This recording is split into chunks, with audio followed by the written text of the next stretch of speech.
नमस्कार, आप देख रहे हैं जोहार झारखंड। मैं हूं आपके साथ रुचिका राज। शुरुआत करेंगे बुलेटिन का इस वक्त की बड़ी खबर के साथ। राज्य से इस वक्त की बड़ी खबर सामने आ रही है, जहां मंत्रियों के बीच विभागों का बंटवारा हो गया है। आलमगीर आलम ग्रामीण विकास मंत्री बनाए गए हैं, वहीं सत्यानंद भोक्ता श्रम मंत्री बनाए गए हैं, तो रामेश्वर उरांव वित्त मंत्री बने हैं, बेबी देवी महिला विकास मंत्री बनाई गई है, हफीजुल हसन बने हैं खेल मंत्री और बसंत सोरेन बने हैं पथ निर्माण मंत्री। तो मिथिलेश ठाकुर की अगर हम बात करें तो मिथिलेश ठाकुर बने हैं पेयजल मंत्री, बादल पत्रलेख बने हैं कृषि मंत्री और बन्ना गुप्ता बने हैं स्वास्थ्य मंत्री। तो बन्ना गुप्ता को एक बार फिर से स्वास्थ्य मंत्री बनाया गया है। दीपक बेरुआ बने हैं परिवहन मंत्री। और ज्यादा जानकारी के साथ हमारे फोन लाइन पर संवाददाता अविनाश जुड़ चुके हैं। अविनाश, मंत्रियों के बीच विभागों का बंटवारा हो गया है। कुछ मंत्री पहले जो हेमंत सोरेन के कार्यकाल में जो मंत्री थे, वही अब चंपाई सोरेन के कार्यकाल में भी बनाए गए हैं।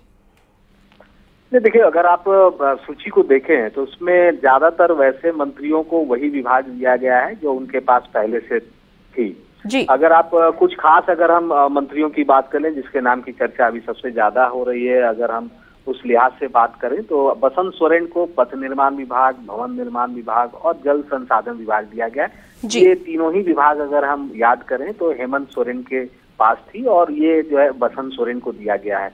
दूसरी अगर हम बात कर लें कि दीपक बिरुआ को जो विभाग दिए गए हैं ST/SC और पिछड़ा वर्ग कल्याण विभाग का, वो इससे पहले चंपाई सोरेन के पास था। इसके अलावे जो विभागों में थोड़ी बहुत अगर हम कहें तब्दीलियां हुई हैं तो उसमें हम ये कह सकते हैं कि जिस तरह से बेबी देवी को पिछली बार आपको याद होगा कि मद्य निषेध वो मंत्री थी, लेकिन इस बार महिला बाल विकास एवं सामाजिक सुरक्षा ये विभाग इससे पहले जोबा मांझी के पास था, तो ये इनको ये विभाग दिया गया है। वहीं सत्यानंद जो भोक्ता है श्रम विभाग, उनको पिछले बार भी मिला था, इस बार उन्हें एक विभाग उद्योग विभाग जो है वो उनके नाम पर आया है। तो अब हम कह सकते हैं कि जो विभागों का बंटवारा हुआ और अब से कुछ देर पहले ही शिबू सोरेन के आवास पर जिस तरह से चंपाई सोरेन ने भी कहा कि हम बहुत जल्द विभागों का बंटवारा करेंगे और हमारा उद्देश्य यही है कि हम कैसे कितनी तेजी के साथ काम को आगे बढ़ाएं। जो हेमंत सोरेन सरकार में जो काम हो रहे थे, जो योजनाएं चल रही थी, उसी को बढ़ाना है। बहुत अच्छे अच्छे निर्णय, कल्याणकारी निर्णय लिए गए हैं। इस सरकार ने भी आते के साथ जो 2 निर्णय के उन्होंने उल्लेख किया, 125 यूनिट बिजली फ्री कर दी गई है, तो ये अपने आप में बड़ी बात है। 30 लाख के करीब उपभोक्ताओं को इससे फायदा होगा। इसके अलावा 15,000 किलोमीटर ग्रामीण सड़कें बन रही हैं। तो ये कुछ चीजें हैं जो पिछले सरकार में शुरुआत हुई थी, इस सरकार में इसे आगे बढ़ाना है। अविनाश, जिस तरीके से ये पूरे मंत्रिमंडल का बंटवारा किया गया है, क्या लगता है ये मंत्रिमंडल का बंटवारा पहले से डिसाइड किया गया था जब हेमंत सोरेन बाहर थे और जब ये मीटिंग चल रही थी? नहीं, ये कहना सही नहीं होगा। और मैंने पहले ही आपको जो मंत्रियों को अलग अलग विभाग दिए गए हैं उसके बारे में भी जानकारी दी कि किस तरह से किसके पास पहले कौन सा विभाग था और अभी क्या कुछ तब्दीलियां की गई हैं।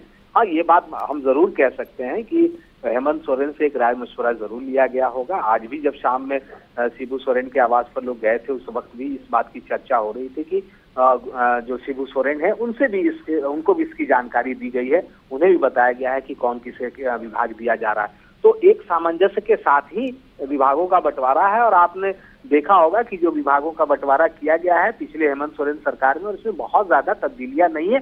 कुछ एक को अगर हम छोड़ दें, जो नए लोग आए हैं उन्हें नई जिम्मेदारी दी गई है। बेबी देवी को पिछली बार एक विभाग मिला था, इस बार जो जोबा मांझी के जिम्मे जो विभाग था वो बेबी देवी को दे दी गई है। जो उनका विभाग था मद्य निषेध, वो मिथिलेश ठाकुर के साथ टैग कर दिया गया है। तो कुछ विभागों को इधर सुधर किया गया है। बाकी अगर आप सरसरी निगाह से देखेंगे तो आपको वही विभाग पिछले बार जिनके पास। अविनाश, इस बार एक व्यक्ति एक पद की बात की जा रही थी, और क्या इसको ध्यान में रखते हुए मंत्रिमंडल का बंटवारा किया गया है?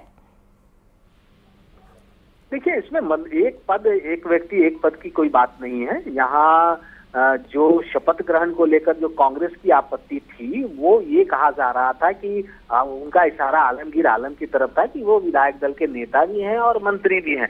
तो वो आपत्ति जो है वो दूसरे अगर हम पहलू के हिसाब से समझे, यहाँ जो विभागों का बंटवारा हुआ है, यहाँ आप देखेंगे कि ज्यादातर लोगों के पास एक से ज्यादा विभाग है और ये कोई नई बात नहीं है, ऐसा होता रहा है। जी। अविनाश, क्या लगता है ये जो विभाग का बंटवारा किया गया है, ये आने वाले चुनाव को देखते हुए किया गया है? निश्चित तौर पर आगे जो आने वाले भविष्य में जो चुनाव होने हैं, चाहे वो लोकसभा के चुनाव हो या विधानसभा के चुनाव हो, उसके मद्देनजर ही किया गया है। और ये जरूरी भी हो जाता है क्योंकि आपके पास समय बहुत कम है और कम समय में आपको ज्यादा काम करने हैं। पहले से ये बातें हो रही थी कि जो विभाग है वो ज्यादा से ज्यादा लोगों के बीच में उनका जो है आवंटन किया जाए ताकि काम को गति दिलाई जा सके। तो इसलिए ये जरूरी भी हो जाता है। अगर एक किसी मंत्री के जिम्मे 5 से ज्यादा विभाग होंगे, 7-8 विभाग होंगे, तो उस विभाग को काम, उसके अंतर्गत जो योजनाएं हैं उसको रफ्तार देने में सहूलियत नहीं होती है। इसलिए ये बातें पहले से कही जा रही थी कि अब समय कम है, इसलिए। ठीक है अविनाश, ठीक है, आप नजर बनाए रखिए और भी जानकारी आपसे लेंगे, लेकिन फिलहाल के लिए बहुत शुक्रिया।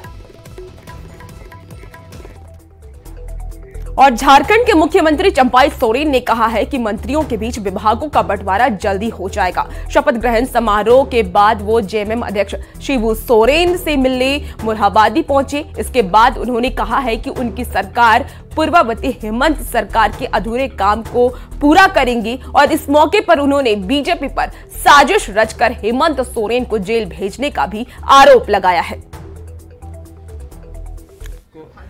विभाग भी बहुत जल्दी हम बंटवारा कर देंगे ताकि राज्य के हित में जो काम और जो हेमंत बाबू ने राज्य के हित में जो योजना बना के रखी उसको बड़ा गति से हम लोग कम करेंगे। अच्छा, पोर्टफोलियो का बंटवारा कब तक होगा? बस एक बहुत जल्दी हो जाए। गुरु जी से क्या बातचीत हुई? गुरुजी का यहाँ बातचीत आशीर्वाद लेने आए। हेमंत बाबू के नेतृत्व में 5 साल के लिए हुआ है। 4 साल में अस्थिर करके उनको सरकार को आज भंग हो गया और वो जेल चल गया। तो बचा 1 साल है, तो पार्ट 1 पार्ट 2 न होगा। अब उसको दूसरा एंगल से विरोधी लोग दिखता है क्या जो खाका जो योजना तैयार किया हेमंत बाबू ने उसी को लेकर ना हमको अभी तेजी से काम करना है। और चंपाई सोरेन मंत्रिमंडल का विस्तार हो गया है। राजभवन में राज्यपाल ने 8 मंत्रियों को शपथ दिलाई है। बसंत सोरेन और दीपक बेरुआ पहली बार मंत्री बने हैं और मंत्रिमंडल के विस्तार के जरिए जातीय और सियासी समीकरण साधने की भी कोशिश की गई है। मैं बन्ना गुप्ता, मैं बादल ईश्वर की शपथ लेता हूँ। मैं मिथिलेश कुमार ठाकुर, मैं बसंत सोरेन ईश्वर की शपथ लेता हूँ। बेबी देवी ईश्वर की शपथ लेती हूँ। झारखंड में कई दिनों से चल रही ऊहापोह और दावेदारी का दौर मंत्रियों के शपथ ग्रहण के साथ शुक्रवार को समाप्त हो गया। कुल 8 विधायकों ने मंत्री पद की शपथ ली।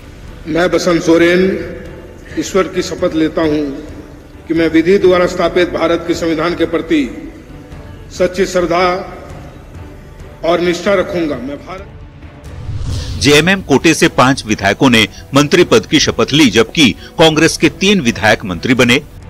झारखंड मुक्ति मोर्चा की तरफ से बसंत सोरेन, मिथिलेश ठाकुर, हफीजुल हसन और बेबी देवी के साथ ही दीपक बिरुआ को चंपाई मंत्रिमंडल में शामिल किया गया। मिथिलेश ठाकुर, हफीजुल हसन और बेबी देवी हेमंत सोरेन मंत्रिमंडल में भी शामिल थे, जबकि इसमें बसंत सोरेन और दीपक बिरुआ पहली बार मंत्री बने हैं। बसंत सोरेन पूर्व मुख्यमंत्री हेमंत सोरेन के छोटे भाई हैं, जिनको मंत्री बनाकर पार्टी और परिवार में बैलेंस बनाने की कोशिश की गई है। जबकि दीपक बिरुआ का संबंध कोल्हान प्रमंडल से है, जहां से मुख्यमंत्री चंपाई सोरेन आते हैं। कोल्हान प्रमंडल से आने वाले दीपक बिरुआ को मंत्री बनाकर कोल्हान के इलाके में झारखंड मुक्ति मोर्चा की पकड़ को और ज्यादा मजबूत करने की कोशिश की गई है। कांग्रेस की यदि बात करें तो कांग्रेस के 3 विधायकों ने मंत्री पद की शपथ ली। ये तीनों वही चेहरे हैं जो पिछली हेमंत सोरेन कैबिनेट में भी शामिल थे। यानी कांग्रेस आलाकमान ने एक बार फिर से रामेश्वर उरांव, बन्ना गुप्ता और बादल पत्रलेख पर ही भरोसा जताया। हालांकि शपथ ग्रहण से पहले मंत्री पद को लेकर कांग्रेस के अंदर जबरदस्त गुटबाजी और नाराजगी भी देखने को मिली। सर्किट हाउस के कमरा नंबर 107 में कांग्रेस के नाराज 11 विधायकों ने करीब 2.5 घंटे से ज्यादा वक्त तक बैठक की। कांग्रेस के प्रदेश प्रभारी और पार्टी नेतृत्व के काफी मान मनव्वल के बाद ये सभी विधायक कांग्रेस कोटे के 3 नाम पर सहमत हुए, जबकि दूसरी ओर ऐन शपथ ग्रहण से ठीक पहले कांग्रेस के दबाव में बैजनाथ राम का नाम काटे जाने से उनके समर्थकों में नाराजगी देखने को मिल रही है। न्यूज़ 18 के लिए रांची से अविनाश और संजय सिन्हा के साथ ब्यूरो रिपोर्ट। और झारखंड के राज्यपाल सीपी राधाकृष्णन ने कहा है कि उन्हें उम्मीद है कि नई सरकार लॉ एंड ऑर्डर को दुरुस्त करेगी। नए मंत्रियों को शपथ दिलाने के बाद उन्होंने कहा है कि नई सरकार से जनता को बहुत आस है। इस मौके पर मुख्यमंत्री चंपाई सोरेन से लेकर तमाम मंत्रियों ने जनता की उम्मीदों पर खड़ा उतरने की बात भी कही है। ईश्वर की शपथ लेता हूँ, A change of guard due to some reasons. So this government should concentrate on the first priority of law and order.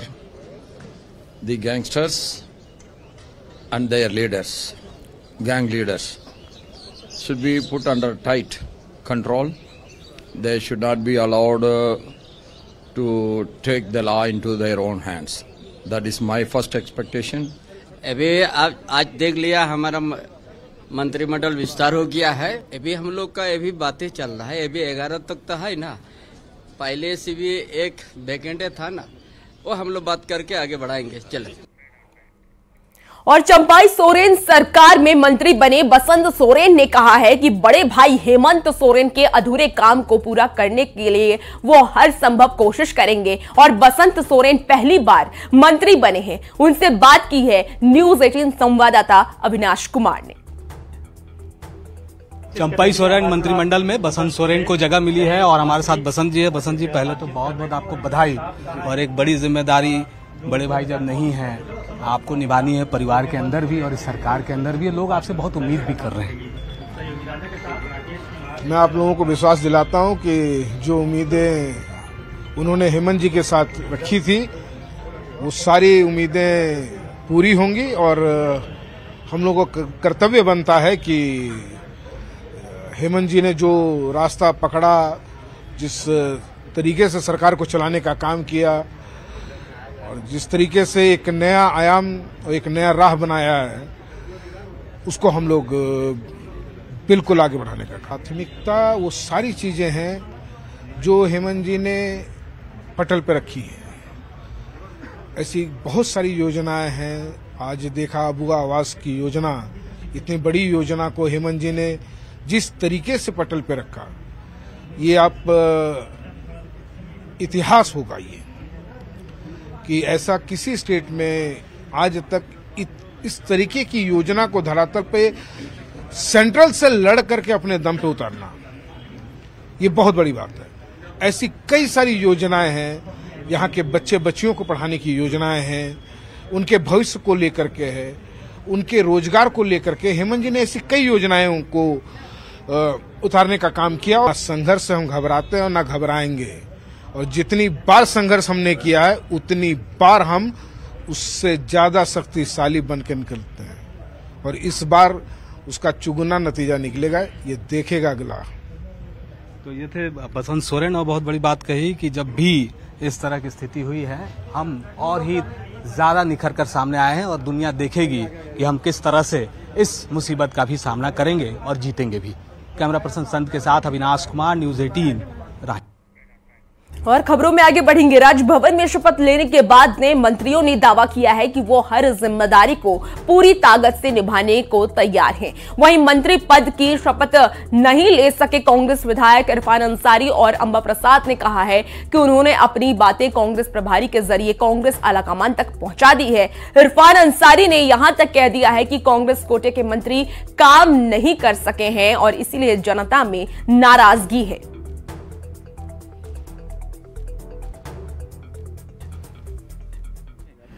जो कदम आगे बढ़ाया था उस पर हम तेजी से काम करेंगे और झारखंड की जनता ने जो हम पर भरोसा 2019 में जताया था उस भरोसे पर पूरी तरह से खरा उतरने का हमारा हम पूरी टीम भावना के साथ काम करके और जनता के घरों तक पहुंचेंगे, एक एक गांव पहुंचेंगे, पंचायतों में पहुंचेंगे और जनता को उनका हक अधिकार दिलाएंगे। सुखद तो नहीं कह सकते हैं, ये जो मंत्री पद का शपथ हुआ है दुखद के चलते हुआ है।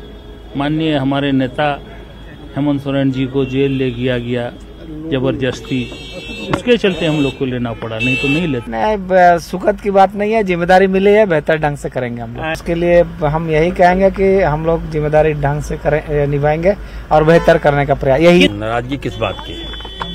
हम लोग पार्टी के वफादार सिपाही हैं और आलाकमान का जो भी निर्णय होगा हम लोग मानेंगे।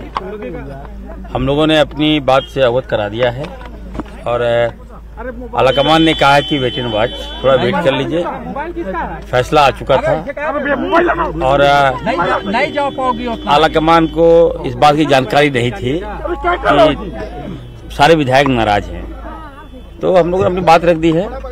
तो उसके बाद आलाकमान का जो भी फैसला होगा हम लोग मानेंगे। आप लोगों ने कहा कि मंत्रियों ने काम नहीं किया है। हमने नहीं, ये पूरी राज्य की जनता बोल रही है, एक एक लोग बोल रहे हैं, निश्चित तौर पर काम नहीं हुआ है। पायदान पे खड़ा व्यक्ति है जिसकी आशा उम्मीद पर ये सरकार बनी है, उसकी आशा उम्मीद पूरी हो, इसके लिए हम पूरा प्रयास करेंगे और एक एक झारखंड की जनता के चेहरे में खुशहाली लाएंगे। अब देखिए कौन विरोध कर रहे हैं, नहीं कर रहे हैं। देखिए मेरी बात सुनिए, कौन विरोध कर रहे हैं, नहीं कर रहे हैं।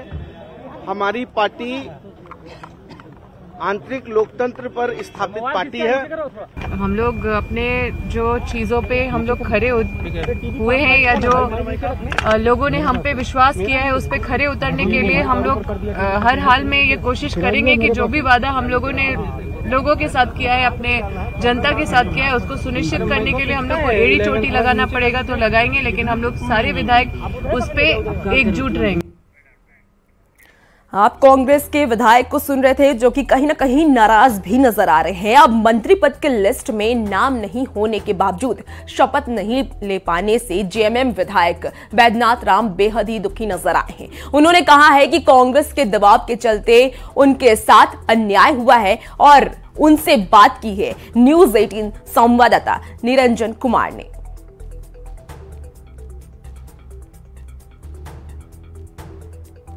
जारी होता है, दूसरी नंबर पे थे, इन वक्त पर इनका नाम और शपथ नहीं ले पाए, क्या कारण है? सीधे बात करते हैं सर, क्या कारण रहा आप शपथ मंत्री पद से इन वक्त पर आपका नाम हट गया है? अब देखिए, चूंकि मुख्यमंत्री जी का ऐसा अनुरोध हुआ कि बहुत प्रेशर है, और किसका प्रेशर है वो तो मुख्यमंत्री जाने, लेकिन उन्होंने ये कहा कि बहुत ज्यादा दबाव है, अभी आपको 2 दिन के लिए हम लोग ड्रॉप कर रहे हैं और 2 दिन बाद फिर हम लोग सिंगल बिकराएंगे। लेकिन ये उचित नहीं हुआ। मैं ये मानता हूं कि सरासर गलत हुआ है, क्योंकि राज्य में आज भी एससी समुदाय का कोई भी व्यक्ति कैबिनेट में नहीं है, तो एससी सम्मान का ये पूरा अपमान है, क्योंकि 12 मंत्रियों में एक मंत्री का भी नहीं होना ये शर्मनाक स्थिति है। इस राज्य में जहां 12% आबादी है एससी कम्युनिटी का, वहां से एक भी मंत्री का नहीं होना ये अन्याय है और उनके प्रति उदासीनता है। तो सर क्यों ऐसा हुआ, मतलब आप क्या इससे समझते हैं?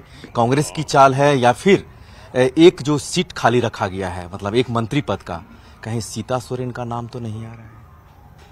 और नहीं, इनका नाम कहीं से भी से नहीं आया, किसी व्यक्ति विशेष का नाम नहीं आया उसमें, लेकिन इतना जरूर बताया गया कि कांग्रेस का दबाव है और कांग्रेस के सारे विधायक आज के दिन में नाराज हैं, वो काफी विरोध कर रहे हैं, जिन लोगों का हुआ है उनके नाम का भी विरोध कर रहे हैं और वो 12वीं सीट पर भी नाराजगी व्यक्त कर रहे हैं। तो मैंने कहा कि कांग्रेस का जो मामला है कांग्रेस समझे, जेएमएम अपने मामले में क्यों निर्णय बदलेगा, और ये मेरी मुख्यमंत्री से सीधी बात हुई है और मैंने कहा कि यह जो निर्णय है ये आत्मघाती निर्णय है, ये कहीं से भी उचित नहीं है और आने वाले समय में ये बड़ा कष्टकारी होगा दल के लिए। चंपई सोरेन जो मुख्यमंत्री हैं, सीधे तौर पर बात हुई और जो मंत्री इन वक्त पर ये शपथ नहीं लिए, ये कांग्रेस पर आरोप लगा रहे हैं। कैमरामैन प्रभाकर के साथ निरंजन, न्यूज 18 रांची। तो चंपाई सरकार के मंत्रिमंडल विस्तार के बाद अब झारखंड में एक बार फिर से सियासत शुरू हो गई है। झारखंड प्रदेश बीजेपी अध्यक्ष बाबूलाल मरांडी ने मुख्यमंत्री चंपाई सोरेन को सलाह दी है कि वो हेमंत सोरेन की राह पर ना चले।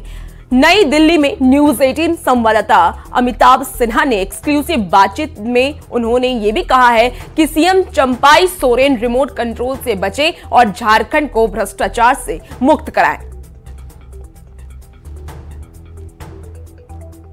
वो जो भ्रष्ट तंत्र चल रहा था वो चलता रहेगा। अभी ये तो सरकार जब पूर्ण गठित हो जाएगी, और कुछ दिनों तक तो हम लोग मोहलत जरूर देंगे कि वो किस प्रकार से काम करते हैं। अगर जिस प्रकार से हेमंत सोरेन जी ने 4 वर्षों तक काम किया, यानी 4 वर्षों के अगर कार्यकाल को हम देखते हैं तो दलाल, बिचौलिया और वरिष्ठ अफसरों के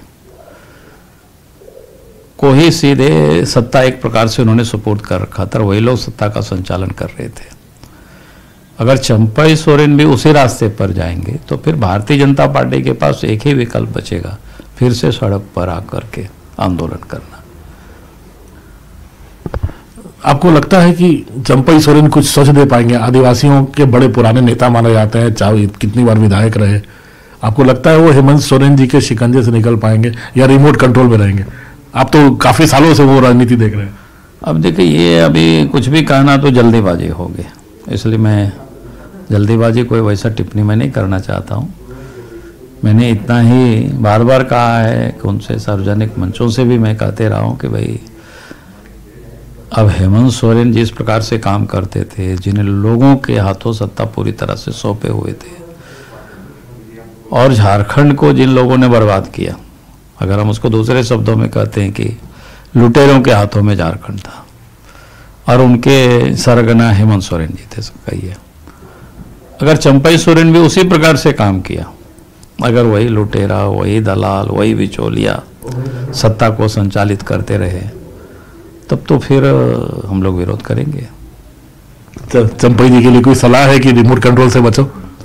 नहीं, सलाह के मैं तो बार बार कहता हूं कि भाई चंपई सोरेन जी कम से कम झारखंड को दलालों से मुक्त करिए, बिचौलियों से मुक्त करिए, भ्रष्ट अफसरों से मुक्त करिए, और झारखंड को लूटने वालों से झारखंड को मुक्त करिए। आप लोगों को कन्विंस करेगा कि बीजेपी की तरफ आए, क्योंकि बाबूलाल मरांडी से बड़ा चेहरा तो फिलहाल झारखंड में नहीं, आप ही चेहरा है।